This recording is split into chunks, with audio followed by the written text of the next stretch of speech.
Look who we've got here. Yeah. These guys are real passionate. So I'll let you introduce yourself. Okay, my name is Marcel Kofi, but my friends and fellows call me Coach Walter, English trainer. So I think this is all you have to know about me. Pretty much. I think you'll say more. How's life here? You mean life in Abidjan? Well, it's fine. It's fine because oh, we wake up and we do all we can to to go to the end of the day. And at the end of the day, we happen to have been successful to going after our projects and after our businesses. So this is quite more challenging but good. This is awesome. So what are you up to? Are you currently teaching? I actually came. I came for a conference, like a conference for trainers, and I'll be probably moving back to my workplace on Monday. So I'm a teacher. I teach English, and also I learn because I have much interest regarding AI. So I'm learning AI, and also yes, just creating my possibilities. Do you think the teaching industry is sort of threatened by AI? Or do we or should we see it like more of a companion, a work tool? AI. Wait, AI is a useful tool. There are different tools of AI regarding teaching. I mean, English learning, and I think we can take all of those tools as means to sharpen our English language. So it is very important to you to use AI, but also you have to train your mind. Pour nous? Oui. Alors, pour être professeur d'anglais, qu'est-ce qu'il faut? Bon, pour être prof d'anglais, bon, il faut savoir parler anglais, il faut connaître la grammaire, il faut connaître tout ce qu'il faut. Et puis, passer un concours.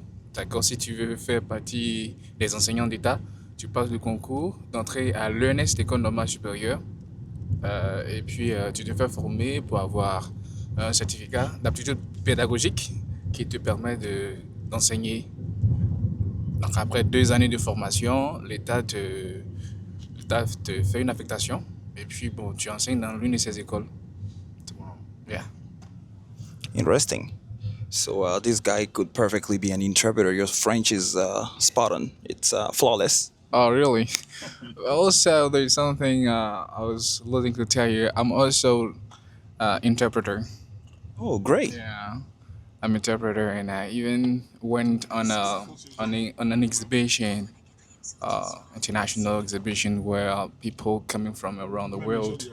We've been having I think it was on the occasion of the second edition of the international uh, environment and sanitation exhibition. All right, man, this is awesome.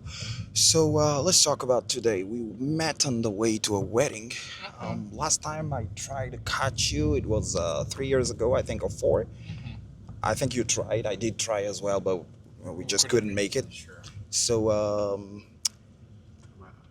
I've read some of your messages about your path and your passion about English as a language, and what you said about me as well. Apparently, I seem to be one of the few folks who sort of motivated you in For the process, sure, right? So tell me about how all of that came about. I happened to wait along for this occasion, but I think it is incredible, definitely.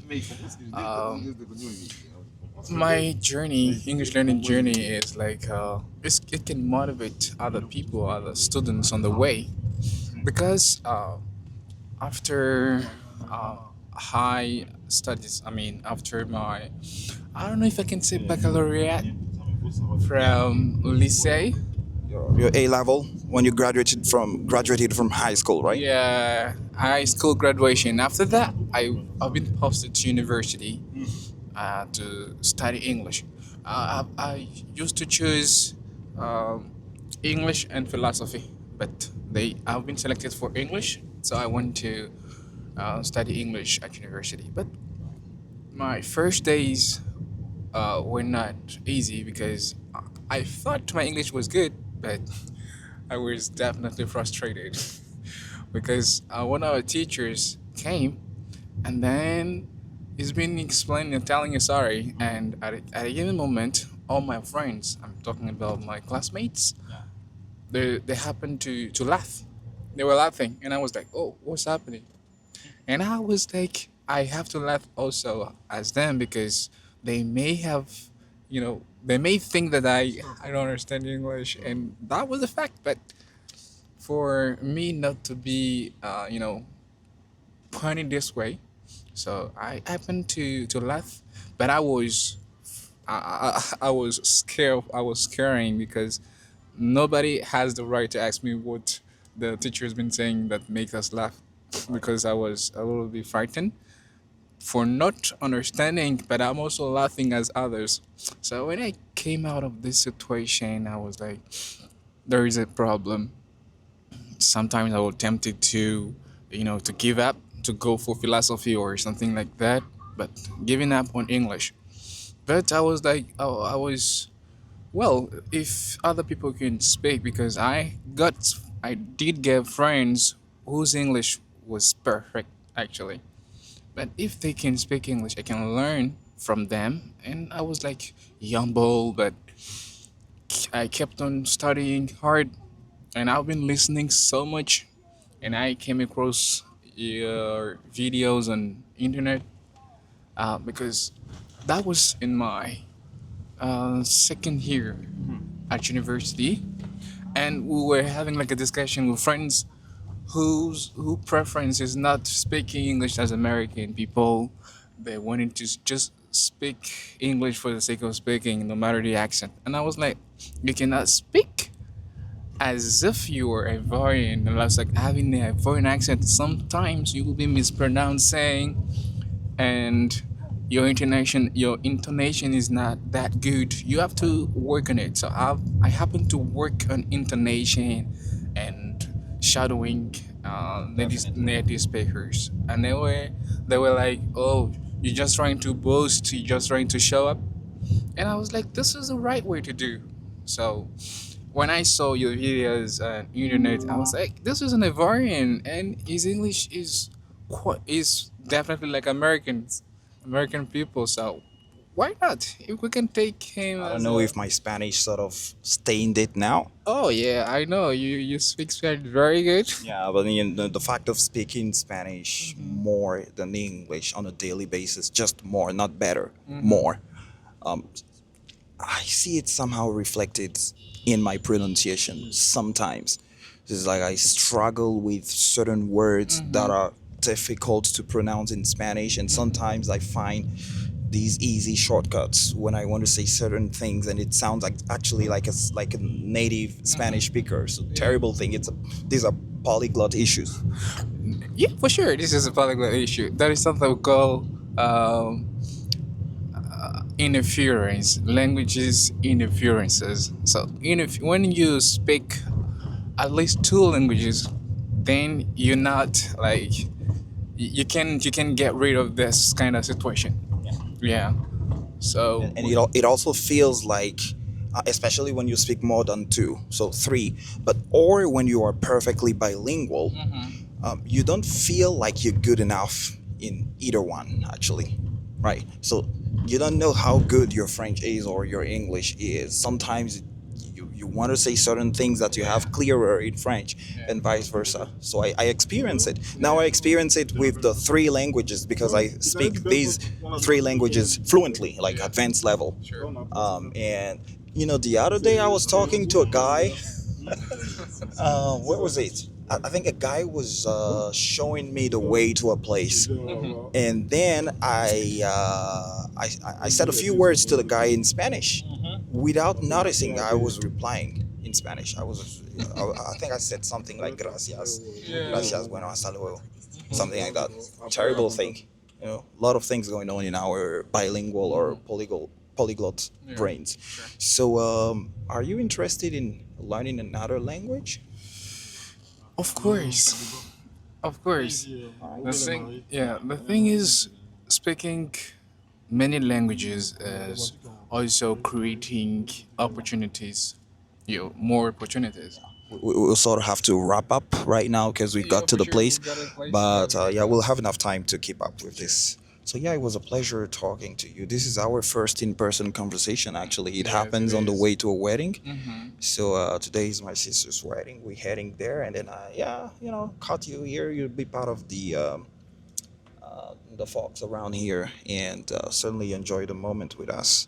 So yeah, this is probably the beginning of something greater. Sure.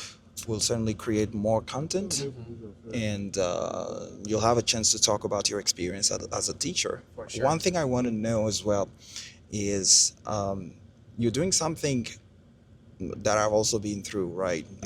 Translating and interpreting. I think it's hard to reconcile these For two things sure. at a certain point. And in my case, I came to the point that um, teaching turned out to be a better calling, a greater calling for me. Mm-hmm. And that's how I branched out into teaching, right?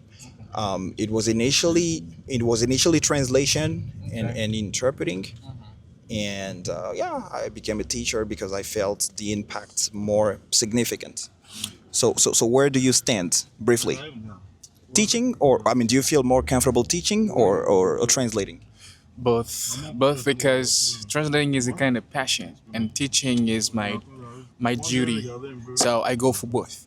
So teaching, you are impactful as well as interpreting, because when you interpret, people can easily get in touch with the business, with whatever, so you help in both circumstances.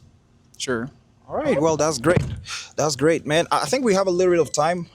So yeah, let's keep up with this. For sure. Tell me about your experience trying to sound native in English, because the average person speaking English around here just sounds sort of Frenchy, if I can put it in those terms, right? They don't try to go the extra mile when it comes to the accent as such. And at times, you can receive bad comments, and people can try and demotivate you when you're not there yet. And we talked about it yesterday. I don't know if you saw the video I posted with Raki yesterday. Yeah, Yeah, I we saw talked it. about it yesterday. But So, I didn't go through the video. okay, so have you been through this step of struggling with the accent as such, and having people tell you off? The thing is, when you try to speak like native speakers, because that's the thing. Your friends, even your classmates, those people who don't even want to go, till this, like this level, they'll just try to treat you as someone who's just doing a lot, like boasting and showing up. You want, what do you want to make to let us know? Actually, what do you want to show? We also speak English, but why do you want to be like Americans and like that? But I I took all those comments as, as motivation, because I am from the philosophy that you cannot do something which is not yours as if it was yours. You know. Sure. Definitely. So if you want to speak a language that's not yours, you have to do like those people, the owners of the language, do. At least you can go till 80%. Yeah. You know. So we're not perfect, actually. I'm not sure that my English sounds perfect American, but I try my best because you are my teacher, and I'm taken as a model. So imagine that my students happen to come, to hearing some words which are mispronounced. They will take it as a truth, and they'll be Definitely. speaking that way on the street. This is what my teacher taught me. So I know a teacher is called like a is called like a model. Is like a brave, Yeah. and he gets some fellows. So he has to show the right way. So Definitely. You need to make people dream as well. for sure, so that they also can see how possible it is, Definitely. sure, to do what you're doing. Definitely. So it's like, how would you feel if you listen to a French or an American person trying to speak your language and they mispronounce everything, right? I mean, of course, at first you will feel happy and proud to see somebody trying to speak your language. Of course, you know that happens. Yeah. But your first reaction is certainly going to be, especially if you're interacting with the person, will be to correct the person on their pronunciation, and you would expect them to sound natural. For sure. As a matter of fact, a European speaking one of your dialects would certainly impress you significantly and go to the point of maybe touching your heart Yeah. or your soul Yeah. if they speak your mother tongue just like you. Not only in a grammatically and lexically accurate way, but with the right intonation, right accents, right Sure. pronunciation. So I think this is how it is. This Sure. is just this is perfectionism. Perfectionism is just maybe a threat, a personality threat that leads people to always try to do better. Better. Yeah. One of the sayings that I love the most is, why just doing great if you can do better? In French, we say, pourquoi se limiter à bien faire si l'on peut mieux faire? That's the mindset. Yeah. And I think, there is a cultural thing about learning English. When you're learning a language, you're also learning a new culture, right? For sure. So I think there's a cultural thing about it. And one of the things you pick there in the entire English speaking culture, or at least the American culture, is that it's never enough, and there is always room for progress. For sure. Right? Yeah. There's always more to do, Yeah. and that's how the guys get to the Yeah. moon, and that's how they do wonders Yeah. that we are all aware of. Yeah. So I think that's the thing. It's a mindset thing. It is absolutely unnecessary for someone to try and set their preference as a norm. So it's yeah, like, of I don't want to sound natural. Okay, that's perfect. Nobody's gonna force you to do Yeah. so. But then don't try to sort of get people Prevent or them prevent them from doing it. Yeah, It's not about that. It's not about demotivating people. It's just about respecting people's goals, decisions, and keeping up with it. All right, that's good. That sounds interesting. So tell me a little bit about, let's say, speaking practice here in Abidjan. I think it's very difficult for It the is. average person It to is. Yeah. practice, Yeah. but it's not impossible. It's not impossible actually, because I am practicing English actually. The thing is, some people don't feel like doing more because they want to stay in their comfort zone.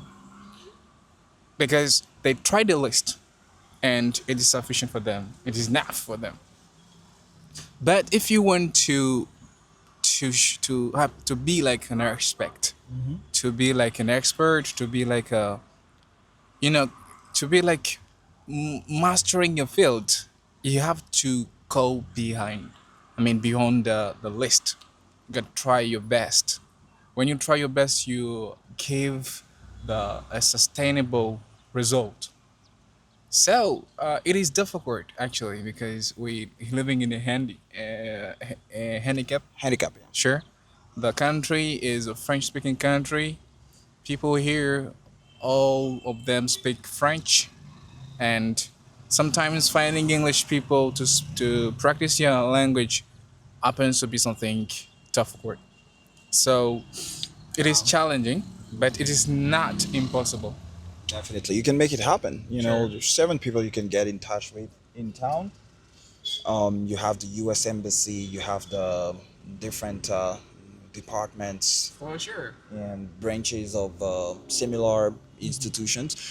So I think it's just about connecting to people, and learning about how things work at the Yes. place where you find yourself. So in Europe, and I don't know if this is a thing here, but I think as in general, Okay. in many places now, we have meetups, Okay. right? So there are dedicated apps such as even Bright.